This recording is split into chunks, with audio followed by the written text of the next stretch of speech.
viewers and friends, Andrew back again, and welcome to another video. Update time yet again, and this time around it is my Vampire DVD Blu-ray pickups. So as I said in my last update video, I do have quite a lot of titles to get through, so I'm just going to get straight into it. The first two titles are courtesy of Brad, Xbox Gamer 82. So Brad, thanks a lot for sending me both titles. Really appreciate it. So we'll take a quick look at those two first. So the first title from Brad is Nosferatu. To be completely honest, I'm not too sure if I will really get into this movie, but it is fairly essential, I think, to any vampire collection, considering it was pretty much the first movie within the genre. And the second one he sent me is The Forsaken. This is one that I'd never heard of before until Brad messaged me and told me about it. It kind of looks fairly similar to John Carpenter's Vampires, and even has a quote on the cover in the tradition of The Lost Boys and John Carpenter's Vampires, so definitely looking forward to checking this one out. It looks pretty good. So if anyone out there has seen this, I'm definitely keen to hear your opinions. And continuing on with the DVDs, we have a Hammer Horror Dracula 4-movie Christopher Lee pack. This one has Horror of Dracula, Taste the Blood of Dracula, Dracula Has Risen from the Grave, and Dracula AD 1972. So far I've only checked out Horror of Dracula, which was absolutely fantastic, and it had a really awesome gothic atmosphere to it, and Christopher Lee's performance was fantastic. So if you've never seen that one, I highly recommend it. I think in terms of Dracula movies, I definitely prefer the Christopher Lee Hammer ones to the Universal Monster Dracula. That's just me though, even though I've only seen one of them so far. Really looking forward to checking out the other three movies within this collection though. I do know that Horror of Dracula has a UK Blu-ray release. It's very pricey for some reason, but hopefully one day I add that one to the collection, because yeah, I loved Horror of Dracula and I definitely am pretty keen to upgrade to Blu-ray. Next we have a documentary style DVD here called Vampire Forensics. I saw this cheap and thought I'd give it a go. I wasn't really expecting a lot. I was pleasantly surprised. It was pretty interesting. It basically goes over a whole lot of different myth and legends revolving around vampires. There was a pretty cool story from Romania. It also interviews a real life vampire. Over in the US there's a little subculture of real people that are real life vampires basically. I mean, they don't go around killing people. They do drink human blood, but they sort of do it in the safest way possible. And it was just pretty interesting to hear about the real life vampires. So Vampire Forensics, ended up really enjoying this one a lot. And to finish up the DVDs, we have a TV series, and no, it's not Buffy. It is Young Dracula.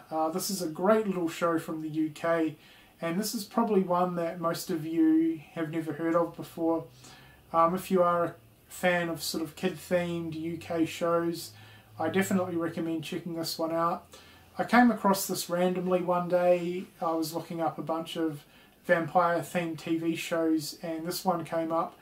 I looked it up on YouTube, and it does have the episodes on YouTube, so I checked out about 4 of them and thought I really need to watch this show. So currently I think here in Australia there's only the first 3 seasons on DVD. I think there's like 5 seasons of this show in total, so must have been pretty successful. I do plan to pick up the other 2 seasons at some point. So far I'm halfway through season 1, and yeah, great little show. This one is about a family of vampires who move from Transylvania to a small area in England, like a small suburb, and basically they try to act as normal as possible. The young son, it basically centres around him really, his father really wants him to become a vampire. The young son's not really that interested in becoming one, and it sort of revolves around him and his vampire-obsessed neighbourhood friend. Great little show, Young Dracula. Definitely recommend checking this one out. Alright, and now we're going to move on to the Blu-rays now. So first up we have Blood for Dracula. Now this was one that wasn't recommended to me, and I don't really know much about this movie. It was pretty cheap, so I decided to pick it up. It's one of the cult cinema releases. These are a great company from Australia, by the way, releasing some pretty cool stuff on Blu-ray. The movie itself though, Blood for Dracula, it does sound really cool, so looking forward to checking this one out. Next up we have Van Helsing. This was simply an upgrade from my DVD. Next we have Hotel Transylvania. Now I'm not really big into animated movies. There are some I like, but I do tend to have a soft spot for the horror themed ones.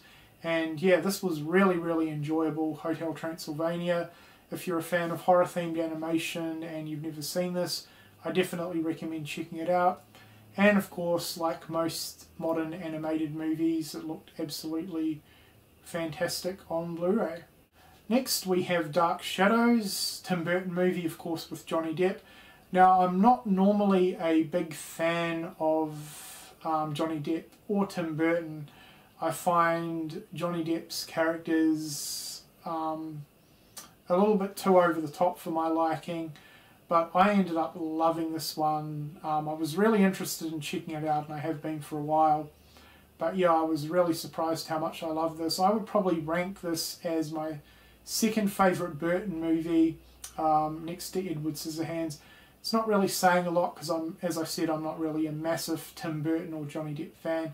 But yeah, this was frigging awesome. Really enjoyed Johnny Depp's character in this one. He wasn't so comedic and over the top like some of his other movie characters. But yeah, I really enjoyed Dark Shadows. The other cast was really excellent as well. Of course, it had Chloe Grace Moretz as well. So if you haven't seen Dark Shadows, I'm sure most of you have seen it already. But if you haven't, I highly recommend it. Next up, we have Midnight Sun.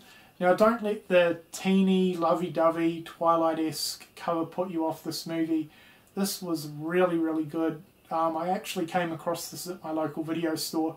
Never heard of it before, decided to give it a go. Wasn't expecting anything from it at all, but yeah, definitely had to add it to my collection after viewing it. This was really good.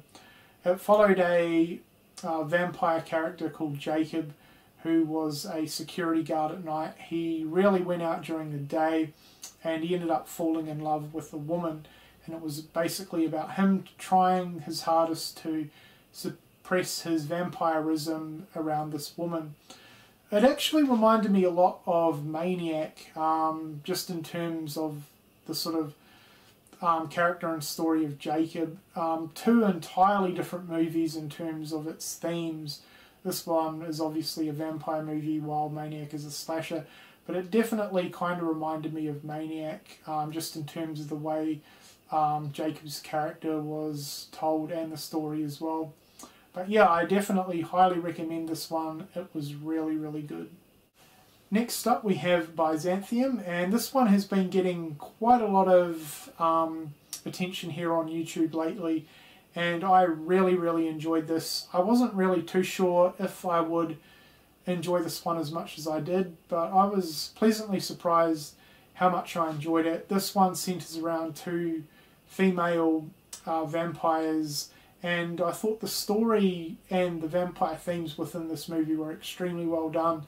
It's really different to a lot of other vampire movies out there, and it kind of turns your more traditional vampire mythology on its head. I mean, the two vampire characters, they weren't really affected by, you know, the traditional vampire cliches. The way that they killed or got blood from their victims was very different. It was through a claw nail that extended out of their finger, so they didn't bite the victims at all. it was just really, really well done. The two main female leads in this were both absolutely fantastic. I forget her name, she was the younger girl in this one. She was also the main character in Lovely Bones. She's a fantastic actress. I really hope that she gets a lot more screen time in future movies. But yeah, awesome story, great characters. I definitely highly recommend Byzantium. The next one we have is Interview with the Vampire. Now, I cannot believe it's taken me this long to get around to watching this movie, but it was absolutely exceptional. This is probably the best movie, at least in my opinion, or the one that I loved the most within this update. I'm sure most of you have seen it. If not, I highly recommend it. With a vampire movie, honestly, you're not really going to get any better than this in terms of a character and story-driven movie. It's exceptional. Brad Pitt and Tom Cruise, which are two actors that I wouldn't really say I'm a massive fan of, they were both really excellent in this movie. So I'm sure most of you have seen it, but Interview with the Vampire was amazing. Next we have Blade, and this one has been recommended to me a few times, so thanks for the recommendation. I wouldn't say I absolutely loved this movie, but I did really enjoy it. It was one that I rented out, and I thought I liked it enough to add it to my own personal collection. I've heard Part 2, Blade 2, is actually better than the first movie. I still haven't got around to watching it or picking it up, but it's definitely one that I am keen to check out, especially since I found out that Guillermo del Toro directed the movie. I'm a massive fan of him, so I'll definitely be picking up Blade 2 at some point. But while I didn't love Blade, I still enjoyed it and thought it was really good. And Wesley Snipes was pretty badass in this one as well. Next we have another Hammer Dracula movie with Christopher Lee, and this one is Dracula, Prince of Darkness. Still haven't got around to this one yet, but I've heard it's one of the better sequels, so definitely looking forward to checking this one out. Another vampire themed Hammer movie, Captain Kronos, Vampire Hunter. Again, haven't got around to this one as yet, but this one looks pretty cool. Looks kind of different to a lot of other vampire movies. I've checked out a couple of trailers, read some reviews, and yeah, definitely looking forward to checking this one out. And to round off the update, we have a box set, and this is a full moon Blu-ray box set of Subspecies 1, 2 and 3. Big shout out to everyone that has recommended these movies to me. I know Killer Nerd 75 Mark, you're a pretty big fan of these films. I'd actually never heard of the Subspecies movies before getting the recommendations, and I checked out the trailers for all three films and they look damn awesome. These are probably the next lot of vampire movies that I intend to check out, and what I'll probably do is a quick little review of each of the movies and an overview of the box set and whether I recommend the Blu-rays and stuff like that. So stay tuned for that video. But yeah, this looks like a pretty cool vampire series. So that's the full moon Blu-ray box set of Subspecies 1, 2 and 3. Okay guys, so that does it for yet another DVD Blu-ray update, my Vampire edition. This is probably going to be my last update for a while because I have picked up a lot of titles. I need to sort of start saving up a little bit again, and I've got quite a lot of stuff to watch. So don't expect another update for quite some time, especially not one as big as the last two have been. Anyway, I hope you've enjoyed the video. Please let me know what you think of the movies that I've shown, and thanks a lot for watching.